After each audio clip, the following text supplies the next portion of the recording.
Hey there, boys and girls. Welcome back to the Literature Lighthouse. I have a repeat of one of my favorite authors and illustrators for you in a book that you're going to love. It is called The Luckiest One of All by Bill Peet. Oh, he is so great, and this is one of my favorite books that he has done. I got a question for you. Have you ever wished that you were something else? Like a bird who could fly, or a fish that could swim and doesn't have to hold your breath? Well, that's what this story is about today. I hope you get a little light and joy and wonder as we read The Luckiest One of All by Bill Peet. Are you ready? I'm ready. Here we go. The Luckiest One of All by Bill Peet.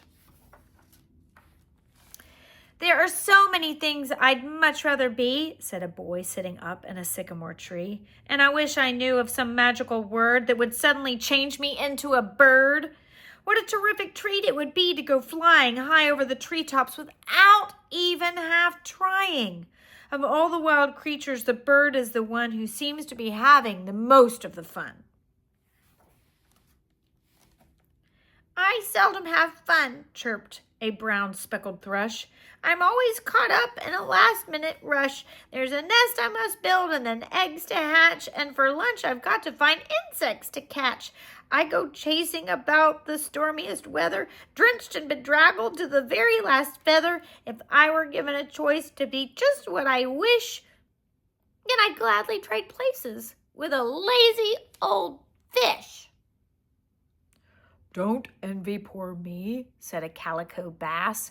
I'm always in danger, alack and alas. I must watch what I eat just to make sure I don't get hooked on a fisherman's lure. And no matter how big I happen to be, there's always a bigger fish looking for me. The turtle's the one who's got it all made, and he's safe in his shell and is never afraid. Being safe, said the turtle, is all very well, but it gets pretty tiresome toting this shell. And I'm also fed up with being a joke, with everyone calling me Mr. Slowpoke. And if I could trade this cumbersome shell of mine for a pair of frog legs, I would get along fine. I'd love to be bouncy and light on my feet. To jump like a bullfrog would be a rare treat. It's just great, said the frog, to be able to jump, but I'm not at all pleased with my old juggerump. If I had my way and were given a choice, and I could pick another sound for my voice, I would much prefer to hoot like an owl, or sound like a wolf, and cut loose with a howl. And if I were a lion with a thundering roar, then I would never wish to be anything more. I roar, said the lion who lived in the zoo, just to pass the time and have something to do. But if I roar too long or too little too loud, I'm sure to attract an inquisitive crowd. They run up to my cage and stare through the bars as if I were some freaky creature from Mars. If I were a gopher, I'd be gone in a minute. I'd dig a deep hole and then hide myself in it. The gopher said, I dig myself out of sight to avoid being caught out in broad daylight. I dig with a frenzy and for all that I'm worth to make lots of tunnels and holes in the earth. But I often wish I were 1,000 times bigger. Then perhaps I would be much better digger. I wish I could be a huge digging machine like one of those giant steam shovels I've seen. The huge steam shovel said, I hate digging deep holes. Such miserable work is for gophers and moles. My only reward for this back-breaking toil is some grease in my joints and a few squirts of oil. And if anyone should happen to ask, I would prefer a much easier task. The street lamp on the corner has it easy as pie, with nothing to do but watch the people go by. "It's a shame," said the street lamp, "and it's also a pity that I'm stuck right here in the midst of the city. My brightness is wasted on the glittering glare of 100 street signs flashing on everywhere. If it weren't for the moths that visit me nightly, no one would notice how I glitter so brightly. I envy the lighthouse so stately and tall, whose light is so powerful it outshines them all." "I'm proud," said the lighthouse, "but I don't mean to boast.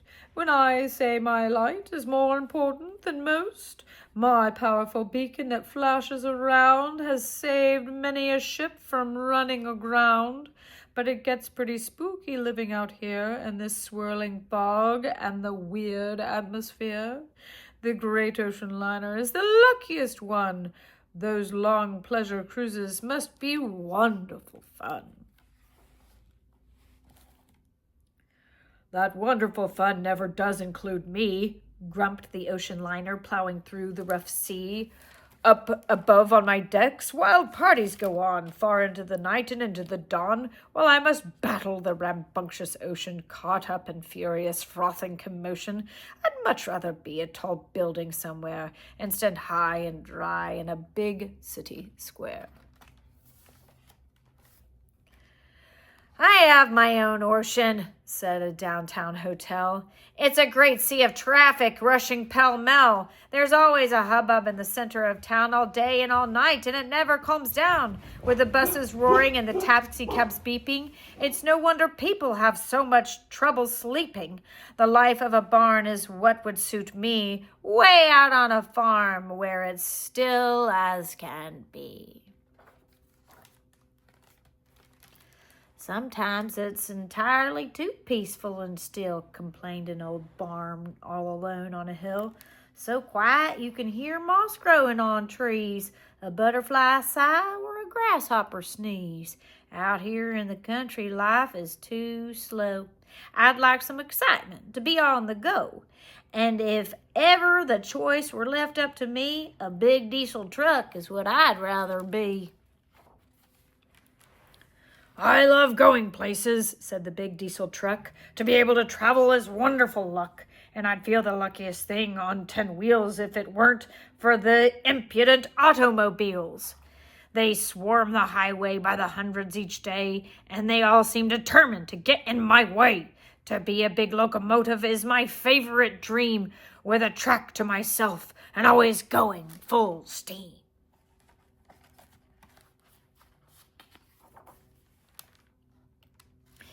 "If the track were all mine, I'd never complain," said the steam locomotive, pulling the train. "But I have these lumbering box cars to haul, which is one big hassle and no fun at all. For years I have traveled these very same tracks, without a day off to slow down and relax, while the lazy caboose has nothing to do but come tagging along to enjoy the nice view." "I've got a fine view," the caboose said with a sigh. "If you call clouds of train smoke a treat for the eye. When I do get a glimpse through the smoke now and then, it's a backward peek at where I've just been. And if wishing real hard would be any use, I'd choose to be anything but a caboose. My first choice would be a big jumbo jet. The view from up there is terrific, I bet."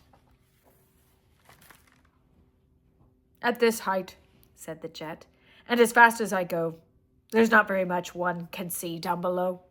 The rivers appear to be tiny silk threads, the patches of farmland like quilted bedspreads. Speed is the thing on this cross-country flights, with no time to enjoy the beautiful sights. I'd much rather be a big cloud, if you please, and go drifting off on a soft, gentle breeze." "Those soft, gentle breezes," complained a big cloud, "can get pushy and rude, for crying out loud. They can blow up a storm before I can say boo, and kerwhoosh me from Oshkosh to Kalamazoo.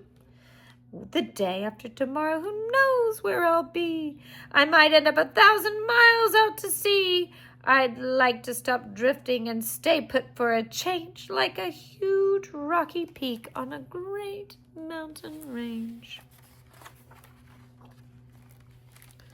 The mountain peak muttered, I've had to stay put for millions of years without budging 1 foot, and I wouldn't mind being so incredibly old if it weren't for being so miserably cold. Wearing the snow cap makes it hard to remember whether it's July or the month of December. I envy the cat with his warm coat of hair, all cozy and snug in a soft, easy chair. I love to be cozy, said the comfortable cat, but I wish there were something to life besides that. I stroll through the garden, climb the peach tree, take a cat nap, and that's a whole day for me. I wish there were something more exciting to do so I could have myself an adventure or two. To be a small boy would really be great. A lively young sprite of age 7 or 8. He can roller skate and ride on a bike. He can climb a tree and go on a hike. He can fly a kite and wade in a brook. He can play football and read a good book. And that's not all. That's only a few of the things a boy is able to do. The boy is the lucky one, no doubt of that, if you'll take the word of a silly old cat. And that was the luckiest one of all. Who do you think is the luckiest one of all? I kind of think little boys and little girls are. I'm wondering what you think. Have a wonderful day. Bye-bye.